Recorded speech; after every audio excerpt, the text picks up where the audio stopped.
सजना है मुझे सजना के लिए सजना है मुझे सजना के लिए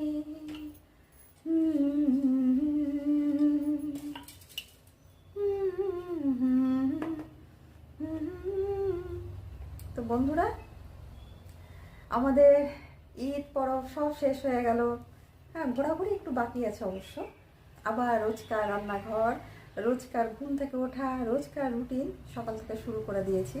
সকালে উঠে 1 কাপ চা খাওয়া, একটু এক্সারসাইজ করা, তারপরে ব্রেকফাস্ট করা, তারপরে রান্নাঘরে এসে রান্নার আয়োজন করা।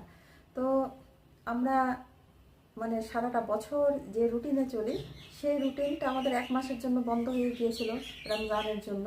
তো সেই রুটিন আবার শুরু হলো। তো আমি এখন সবজি কাটতে বসেছি। 2-3টা দিন প্রচণ্ড পরিমাণে আমাদের মানে রিচ খাওয়া হয়েছে। তো নিমন্ত্রণ খাওয়া, রিচ খাওয়া। তো আজকে ভাবছি একটু হালকা খাবো।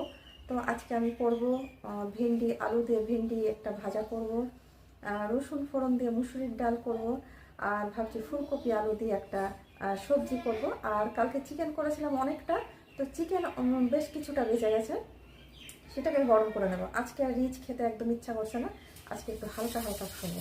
তো আজকে কি করছি রান্নাঘরে আপনার সাথে ছোটো ছোটো করে শেয়ার করব, ঠিক আছে? তো সঙ্গে থাকবে।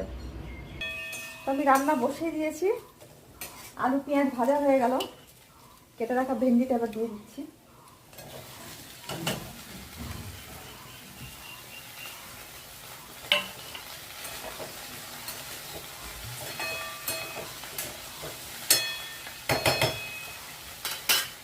আর এক সাইডে দেখুন আমি এখানে ভাত বসিয়েছি, ডাল সেদ্ধ হয়ে গেছে। একসাথে 3টা রান্না চলছে যেন তাড়াতাড়ি ঝটপট ঝটপট হয়ে যায়। দিয়ে দিলাম নুন, হলুদ গুঁড়ো দিয়ে নেড়ে চেড়ে ভেন্ডিটাকে ঢেকে দেবো। ঢেকে দেওয়ার পরে তারপরে এটাকে একটু লাল লাল করে ভেজে নেব। এটা যতক্ষণ সেদ্ধ হবে ততক্ষণ আমি ফুলকপিটা কেটে নেবো, কিছুটা ফল কেটে নেবো। ভেন্ডি ভাজাটা হতে হতে দেখুন ফলও কেটে নিয়েছি, ফল কেটে খাওয়া হয়ে গেল। হাজব্যান্ড চলে এসছে, হাজব্যান্ডকে দিয়েছি, মেয়েকে দিয়েছি, আর আমি নিয়ে খেতে বসেছি। আর এতক্ষণে আমি ফুলকপিটাকেও কেটে নিয়েছি, কেটে নিয়ে দেখুন আমার ভেন্ডি ভাজাটা হয়ে গেছে।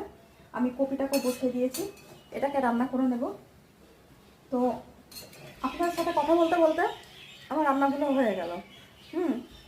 তো আমরা হাউস ওয়াইফরা কী বলুন তো, বাড়ির বাইরে তো সেরকম আমরা বেরোই না, তাই বাড়ির মধ্যে আমাদের কাজের মাধ্যমে এরকম ভিডিওগুলো বানাতে হয়, রিলস